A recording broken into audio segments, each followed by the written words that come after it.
Halo rekan-rekan semuanya, apa kabar kalian semua? Semoga selalu dalam keadaan sehat walafiat, dilancarkan segala aktivitas dan dilancarkan segala urusannya. Di sini saya akan kembali mengulas informasi berkaitan dengan Pi Network yang terbaru lagi. Silahkan disimak sampai akhir, jangan di skip-skip agar tidak gagal paham. Nah, di sini informasi yang pertama disampaikan oleh Mr. Kim Ha Wong. Nah, di sini merupakan pakar trader atau pakar trading ya. Kemudian di sini memberitakan informasi yang berkaitan dengan blockchain. Di antaranya di sini berkaitan dengan blockchain Bitcoin, Ethereum, kemudian Binance Smart Chain. Kemudian apa hubungannya dengan blockchain Pi Network ya? Nah, di sini kita akan mengulas karena di sini kita tinggal sebentar lagi akan memasuki fase yang kita tunggu-tunggu, yaitu fase open mainnet. Kemudian di sini sebagai bentuk informasi yang harus rekan-rekan ketahui ya, atau sebagai bentuk imunitas kita, dan juga sebagai bentuk wawasan kita untuk mengenal dunia blockchain, cryptocurrency, dan terkhusus mengenai Pi Network. Di sini disebutkan blockchain Pi harus menjadi pesaing utama di antara blockchain populer saat open mainnet. Kemudian di bawah ini adalah apa yang dikatakan oleh ChatGPT kepada saya ketika bertanya apa saja blockchain publik yang paling populer. Jadi di sini mungkin rekan-rekan sudah banyak yang mengetahui tentang ChatGPT. ChatGPT merupakan aplikasi pengembangan teknologi AI ya, artificial intelligence, yang sangat canggih dan cerdas sekali. Kemudian di sini kita bisa bertanya melalui ChatGPT tersebut ya. Nah, kemudian di sini yang ditanyakan adalah blockchain publik yang paling populer ya. Nah, kemudian di sini ada semacam jawaban. Pada batas pengetahuan saya pada tahun 2021, beberapa blockchain paling populer dalam hal kapitalisasi pasar, kemudian dalam hal adopsi dan penggunaan adalah sebagai berikut ya. Yang pertama di sini untuk Bitcoin atau blockchain BTC, cryptocurrency pertama yang paling terkenal dengan kapitalisasi pasar yang merupakan mayoritas dari keseluruhan pasar cryptocurrency. Jadi di sini memang Bitcoin yang pertama dan paling terkenal dengan harga yang paling tinggi ya. Kemudian yang kedua di sini ada Ethereum atau ETH, cryptocurrency terbesar kedua berdasarkan kapitalisasi pasar atau market cap-nya ya. Nah, di sini kalau kita lihat market cap daripada Bitcoin, nah pernah menyentuh sekitar 11.000 triliun dalam bentuk rupiah ya. Kemudian sekarang untuk market cap atau kapitalisasi pasarnya sudah mulai ambrol atau rontok, tapi masih di atas 4.000 triliun ya, kurang lebih seperti itu. Nanti rekan-rekan bisa dicek dalam coinmarketcap.com. Kemudian untuk kapitalisasi pasar daripada Ethereum ini juga di atas ribuan triliun ya dalam bentuk rupiah, jadi sangat banyak sekali dan sangat tinggi. Kemudian platform populer untuk aplikasi terdesentralisasi atau DApps dan juga smart contract. Nah, jadi di sini kalau kita lihat tentang daripada Ethereum atau ETH, banyak sekali proyek-proyek kripto yang mendompleng ke blockchain ini ya.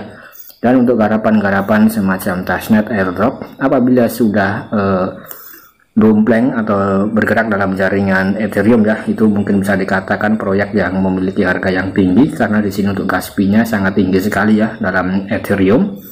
Nah, kemudian di sini juga terdesentralisasi dan juga memungkinkan adanya smart contract. Kemudian di sini yang ketiga jelas ini adalah BSC atau Binance Smart Chain, platform blockchain yang memungkinkan pembuatan aplikasi terdesentralisasi, kemudian mendukung pelaksanaan smart contract dengan biaya transaksi yang lebih rendah ya dibandingkan dengan Ethereum. Nah, ini sangat jelas sekali, dan juga banyak sekali proyek-proyek yang bergerak dalam jaringan BSC atau dalam jaringan Binance Smart Chain di sini ya. Kemudian di sini ada lagi blockchain Cardano. Cardano menduduki peringkat keempat. Di sini disebutkan untuk Cardano ya, atau di sini koinnya ADA ada.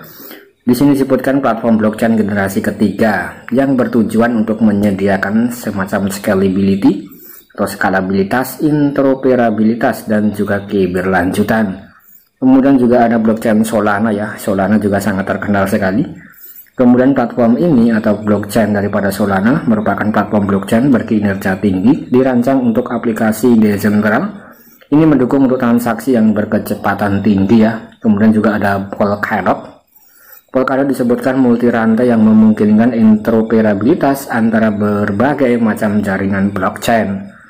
Nah, jadi sampai di sini saja rekan-rekan pasti sudah paham dan mendapat sedikit informasi tambahan mengenai blockchain yang sangat familiar ya, dan bisa dikatakan di sini paling viral, yaitu adanya blockchain yang bisa dikatakan menjadi pesaing Pi Network ke depannya ketika jaringan Pi atau blockchain Pi melangsungkan fase open mainnet ya. Nah, di sini juga disebutkan untuk Polkadot, di sini simbolnya DOT, platform multi rantai yang memungkinkan interoperabilitas antara berbagai macam jaringan blockchain ya. Jadi di sini memiliki project-project sendiri dan memiliki keunggulan-keunggulan tersendiri yang ditawarkan oleh berbagai macam project dan juga blockchain.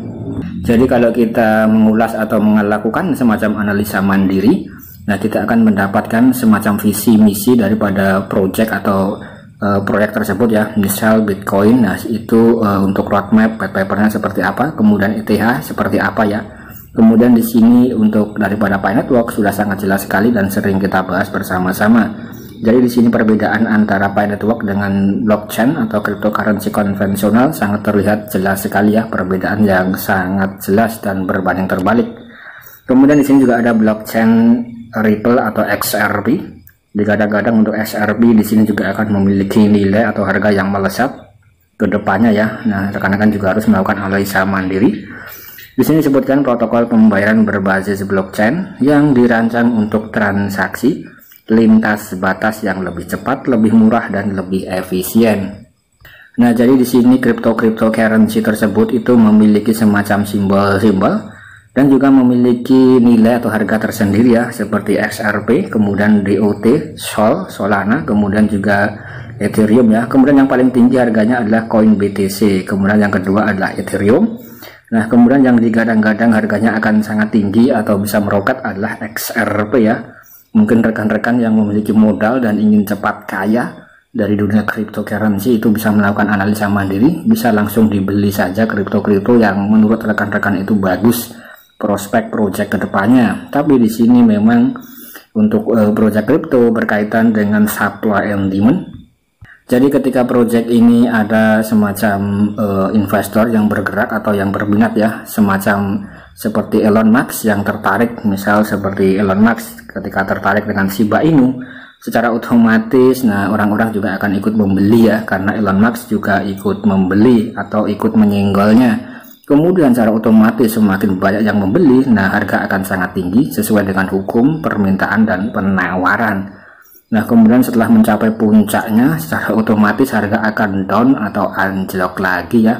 Itulah yang disebut dengan fluktuasi dalam dunia cryptocurrency dengan harga yang tidak stabil ya. Jadi bisa naik dengan cepat, turun dengan cepat sesuai dengan keadaan market atau pasar. Kemudian Pi Network jelas berbeda ya, karena di sini mengusung visi misi sebagai mata uang terenkripsi yang paling banyak digunakan di seluruh dunia. Kemudian di sini perhatikan bahwa popularitas dan peringkat blockchain dapat berubah seiring dengan waktu, karena ekosistem blockchain terus berkembang dan proyek baru terus bermunculan. Nah, seperti halnya kemarin adanya proyek baru blockchain baru Aptos ya, kemudian juga Arbitrum. Nah, di situ merupakan proyek-proyek blockchain dan di situ mengadakan semacam event-event ya. Jika ada event Testnet airdrop, kemudian rekan-rekan yang join ya, kemudian setelah mainnet, nah mendapatkan reward koin mainnet yang sudah listing dalam coin market cap, tentu itu langsung bisa dijual. Itu adalah konsepnya seperti itu ya rekan-rekan. Kemudian untuk yang Pi Network, nah di sini ketika open mainnet artinya sama saja dengan listing ya, ketika nanti Pi Network mendaftarkan dirinya ke dalam bursa-bursa yang ada. Kemudian kita tinggal nantikan saja. Saya rasa di sini hanya sebagai bentuk informasi imunitas atau informasi untuk rekan-rekan sebagai bentuk wawasan saja. Jadi kita harus mengenal blockchain selain daripada blockchain Pi Network ya. Ini sebagai bentuk gambaran. Mungkin kurang lebih seperti itu saja informasinya. Jika rekan-rekan memiliki pendapat, saran, masukan apapun itu silahkan tulis dalam kolom komentar. Jangan lupa di like, komen, dan subscribe ya. Terima kasih ya.